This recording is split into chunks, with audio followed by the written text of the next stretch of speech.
Hello বন্ধুরা, আজকে আমি আপনাদের বানিয়ে দেখাবো ইলিশ মাছের মাথা দিয়ে লাউ ঘন্ট কীভাবে বানাবেন তা দেখিয়ে দিচ্ছি। প্রথমে কড়াইতে আমি ইলিশ মাছের মাথা ভেজে নেব। সেই তেলে আমি মেথি আর গোটা তেজপাতা দুটো দিয়ে ভালো করে ভেজে নেব। আমি তারই ফাঁকে আমি লাউগুলো কুচি করে কেটে রেখেছিলাম আর কাঁচা লঙ্কা আর আদাও কুচি করে কেটে রেখেছিলাম। তারপর তেজপাতাগুলো ভাজা হলে 6-7টা কাঁচা লঙ্কা চিড়ে আমি ওই তেলে দিয়ে দেব। তারপর আদাও কুচি করে কেটে ওই তেলে দিয়ে দেব। আপনারা চাইলে বেটেও দিতে পারেন। তারপর একটু নাড়াচাড়া করে ভাজা হলে তার মধ্যে আগে থেকে কেটে রাখা লাউগুলো দিয়ে দেব। একটু একটু করে দিয়ে নাড়াচাড়া করে নেবেন, না হলে সবটা দিয়ে একবারে একটু কষ্ট হয়ে যাবে।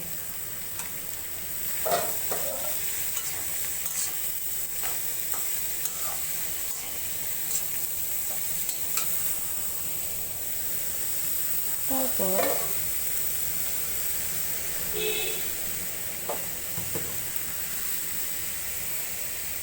ভালো করে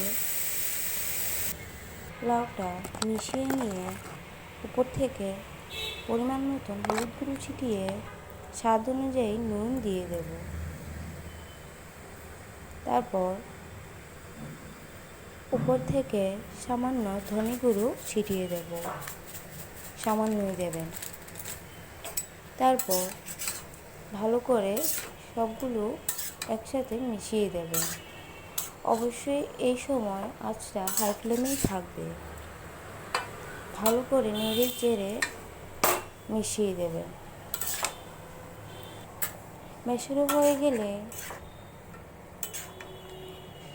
অবশ্যই আরেকটা কথা, যাদের কাটার ভয় থাকে তারা মাছের মাথা না ভাঙলেও পারেন, কিন্তু মাছের মাথাটা ভেঙে দিলে যে সুগন্ধটা বেরো ওইটা জাস্ট অসাধারণ। তারপর কিছুক্ষণের জন্য আমি ঢাকনা দিয়ে রেখে দেব। মিনিট 10 পরে ঢাকনা সরিয়ে দেখব আমার লাউটা থেকে জল বেরিয়েছে। নেড়ে চেড়ে আবারও কিছুক্ষণের জন্য আমি ঢাকনা দিয়ে রেখে দেব। এইভাবে মিনিট 5 পর ঢাকনা সরিয়ে দেখব লাউটা মোটামুটি মজে আসছে। আবারও ভালো করে নাড়াচাড়া করে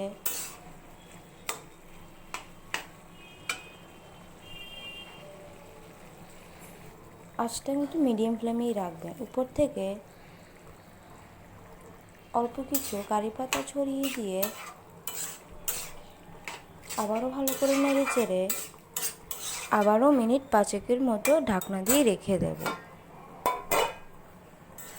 মিনিট 5-6 মিনিট পরে ঢাকনা সরিয়ে দেখবো আমার লাউটা বেশ মজে গেছে।